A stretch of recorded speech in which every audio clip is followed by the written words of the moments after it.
The night Diana died, I was at a wedding in Kent. A dear friend, Harry Arnold, a great reporter on the Sun, was getting married.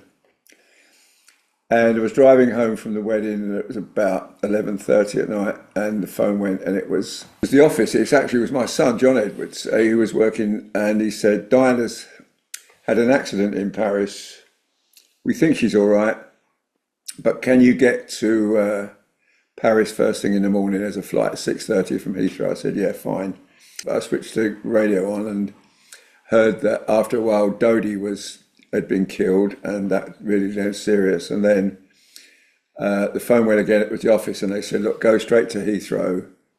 We've chartered a plane, and just get out. And I just dropped my wife at the house, grabbed my camera bag, and didn't even change my suit. And even it was my own private car I had at the time, which I'd been to the wedding in, and I just drove straight to Heathrow, jumped on the plane, landed in Le Bourget private airport just outside Paris, and the phone went, and it was the picture editor, and he said, Diana's dead. And that was about 4:30. I think that was about 4:30 Paris time. And I told everybody else on the plane, and it was I got a taxi to the tunnel where she died, and I think I read or heard on the radio it was the 13th pillar the car hit. There was a girl laying flowers there, and I photographed that.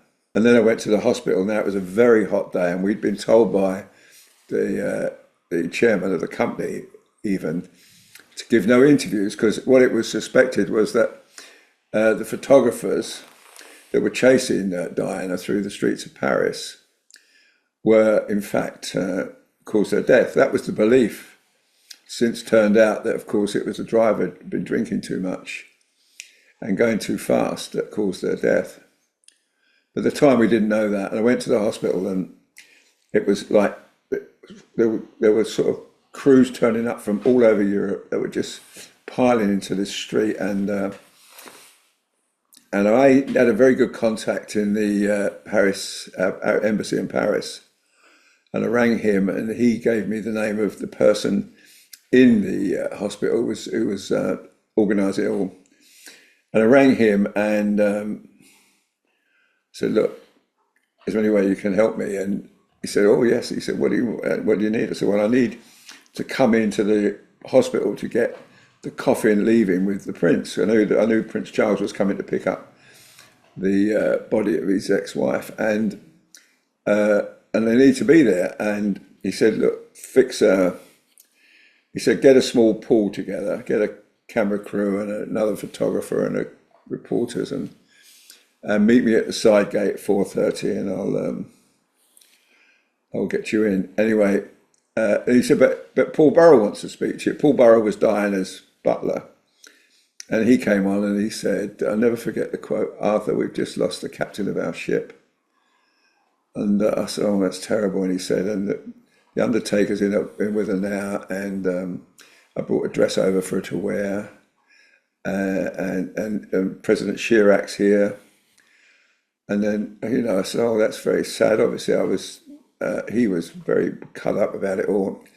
And then he said, oh, Tim wants to speak to you. That was Princess Diana's chauffeur. He came on and he said, Diana phoned me yesterday. She said, don't be late. I want to go and see the boy. She was coming home the next day. And it was terribly sad. And then I went back and I spoke to the reporters that were there and told them the quotes I had. And then I got a crew together and went to the side door and got in, and the coffin came out. Now I'd left my wife at home at 2 o'clock in the morning, and I'd driven through, and I got this picture of as the coffin was coming out. My phone went. It was my wife. My wife Anne. She said, "How are you coping?" I said, "I'm fine." Just the coffin came out. I started crying. I said, "Coffin's coming out now," and I put the phone down, photographed it through tears, realizing that this woman I'd been working with for 17 years was in that coffin. It was draped with a royal standard, and President Chirac lined up the presidential guards outside, gave her the final farewell from this back of this awfully shabby back entrance of this hospital. And then the prince followed soon afterwards, and then Diana's sisters. Diana's sisters were absolutely in a terrible state, distraught. Their younger sister was gone. Then I had to get back to it was a Sunday. There were no laboratories open, so I had to go back to the hotel to process my film, and I couldn't get a taxi because I had cameras around my neck, and the taxi drivers were saying, "Oh, you're an assassin, you're a killer," and they just sort of thought that all photographers were just killers. They thought it was all part of it. This was the belief. Eventually, I managed to get one, and he took me back, and I filed the picture. I was really pleased with the picture too. It showed it all. The Undertaker, the coffin, the standard, the Presidential Guard. And I never got it in the paper because it was schemed in for the first edition. And then the coffin arrived at Northolt, and the colour guard, the RAF colour guard, carried the coffin off the plane. And imagine a night editor would have said, "Look, that's the latest picture. That's the one we're going to use." And he did. And I never ever saw that picture of mine published. And then, of course, it was this crazy thing that happened where the whole country took leave of its senses, and everybody was trooping to the scenes, different places throughout the country, laying flowers. I know because my wife and I went up there with flowers, and we laid them on her grave. We laid them on Kensington Palace. Thousands and millions. I mean, it was huge, and there were people there praying. There were people lighting candles. I saw a pop star there. I saw a top tennis player there. The great and the good were all flocking to sort of pay tribute to this amazing lady. I mean, the queue to sign the book of condolences. In the queue, I saw the Queen's pilot queuing up to sign the book. Everybody was. It was just the most horrendous time. I think there's two times in your life when you really remember. One is 9/11. You remember where you were when you heard the news. And Diana's death, you remember where you heard that she died.